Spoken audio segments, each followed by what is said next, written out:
Hello everyone, welcome to Studathon. Today in this video we'll study some important MCQs of Protozoa. So let's start. Alternation of sexual and asexual generation is known as metagenesis. What is meant by intracellular parasite? Intracellular जहाँ भी word हो वहाँ पे use समझ जाना आप लोग कि इंट्रासेलुलर का मीनिंग होता है इनसाइड यानी कि उसी में। तो इसका ऑप्शन क्या होगा करेक्ट? पहले देखते हैं ऑप्शंस क्या है इसमें। Parasite on the outer surface of cells, parasite between the cells, parasite inside the cells, parasite which interconnect neighbouring cells. तो हमने क्या बताया कि इंट्रासेलुलर यानी कि इनसाइड दी सेल। ओके, तो इसका करेक्ट ऑप्शन क्या होगा? Option C, parasite inside the cell. What is a vector? Vector क्या होता है? ऑप्शंस देख लेते हैं क्या। Disease transmitting host, natural reservoir of disease, non pathogenic protozoa, pathogenic protozoa. तो correct option is disease transmitting host. ये वीडियो थोड़ा ब्लर है इसलिए आप मेरी वॉइस पर फोकस करें और आप सिर्फ वीडियो क्वालिटी ना ध्यान दें, ऑडियो पे फोकस करेंगे तो आपको समझ में आएगा। Okay, down stroke and recovery stroke are the two phase of. पहले ऑप्शन देख लेते क्या है। Movement of contractile vacuole, second flagellar movement, third movement of food vacuole, D amoeboid movement. तो मूवमेंट ऑफ कॉन्ट्रैक्टाइल वैक्यूल तो कतई नहीं हो सकता है and D option C movement of food vacuole ये भी नहीं होगा। अब amoeboid movement and flagellar movement में थोड़ा सा कन्फ्यूज़न है। तो अमीबॉइड मूवमेंट इसलिए नहीं होगा क्योंकि अमीबा में क्या होता है कि स्यूडोपोडिया होती हैं अमीबा में, ठीक है, उनसे क्या होता है मूवमेंट होता है। तो stroke, down stroke and recovery stroke की बात तो अमीबा में कतई नहीं आ सकती है। तो ऑप्शन नंबर सी यानी कि फ्लैजुलर मूवमेंट इसका करेक्ट ऑप्शन होगा। Okay, the presence of slender pseudopodia with interlacing branches to form a network is the characteristic feature of the order. Correct option is mycetozoa. Contractile vacuole is noticed among the amoeba in sea water amoeba में, fresh water amoeba में, both में या फिर none में। तो correct option is fresh water amoeba. Okay, one celled animal reproduce by, one celled animal किससे reproduce होता है? बर्डिंग से, स्प्लिटिंग से, कटिंग से या रीजनरेशन से? तो करेक्ट ऑप्शन है स्प्लिटिंग से वन सेल्ड एनिमल रिप्रोड्यूस होगा। Question number 5 is the contractile vacuole in protozoans is chiefly concerned with the process of. Contractile vacuole जो प्रोटोजोअन्स में प्रेजेंट होते हैं वो किस चीज़ से कंसर्न होते हैं, उनका फंक्शन क्या होता है?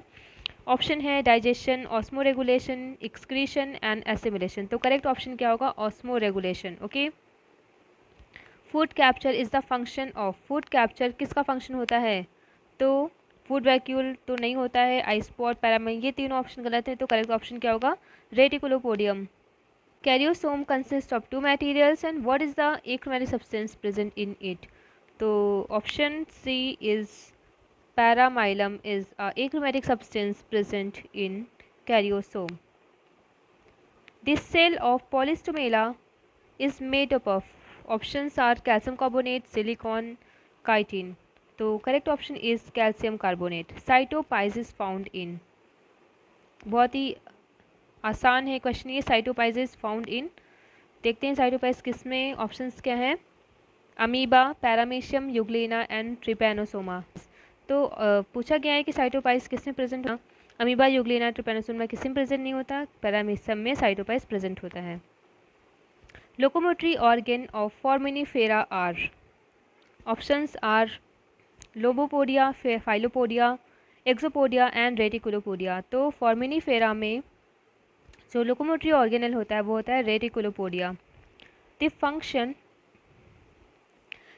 Of contractile vacuole is increased when, contractile vacuole का फंक्शन कब इंक्रीज्ड होगा? It is needed to remove waste map product, it has stopped feeding, the cell membrane is permeable to water, the concentration of water outside is higher than that inside, the pond water contains more solute than the animal body. तो correct option is this cell membrane is permeable to water. तब क्या होगा? जो contractile vacuole होगा उसका function increase हो जाएगा।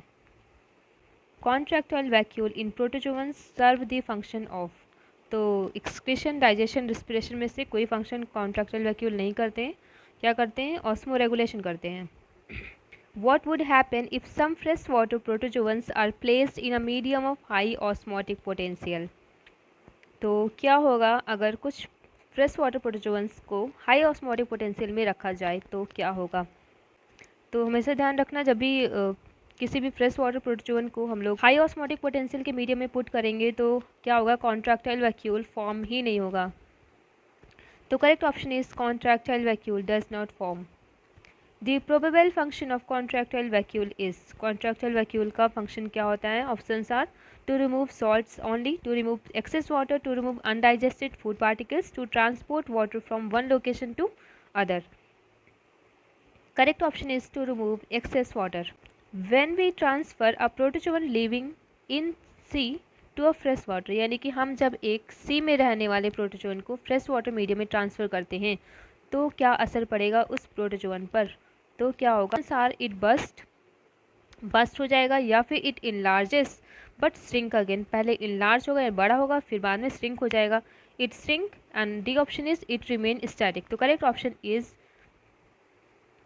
It enlarge but shrink again. Okay, question number 19, if marine protozoans is placed in fresh water its body will, options are rupture, shrink, do not change, first enlarge then become normal. तो क्या होगा? Body shrink करेगा। ठीक है, जब भी हम marine protozoan को फ्रेश वाटर में ला के रखेंगे तो बॉडी उनका श्रिंक करेगा। Cilia in paramecium arise from, paramecium में जो सीलिया होते हैं वो अराइज होते हैं। Options are basal granule, pellicle, cytopharynx, trichocyst. तो correct option is option A basal granule.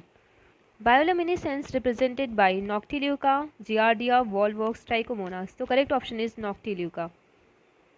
सब cellular physiological division of labour occur in, किस में सब cellular physiological division of labour हो जाता है? तो options are protozoa, porifera, cnidaria, all. तो बता दो, तो प्रोटोजोआ में ही physiological division of labour start हो जाता है। तो correct option is option A protozoa. I hope ये वीडियो आपके लिए यूजफुल होगा। Okay, if you like this video please subscribe to my channel and share this video to your friends. Thank you, मिलते हैं नेक्स्ट वीडियो में बहुत सारे MCQs के साथ। Thank you.